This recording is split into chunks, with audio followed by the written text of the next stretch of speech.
Hey guys, today I'm going to tell you how to get transparent control center on iPhone in iOS 26.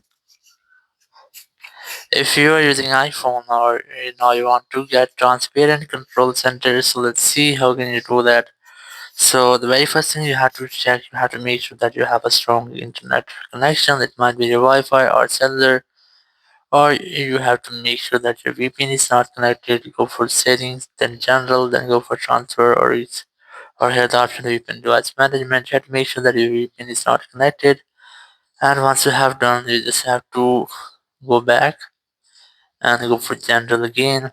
Then go for software update, and you have to try to update your software. And once you have updated your software, you have to go back, and here you have to open your control center.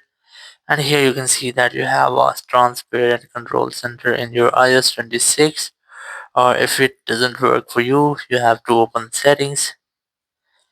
Then here you just have to look for transparency option,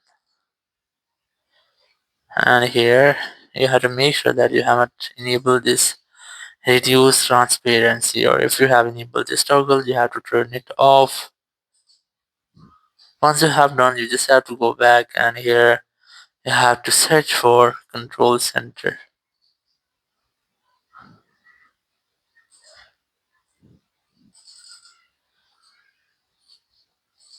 Once you get the control center, you have to select the reset control center option, then select reset control center.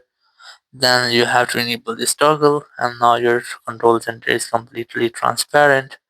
You can easily see the transparency of your control center on your home screen and in your any app. So in this way you can easily get transparent control center in iPhone on iOS 26.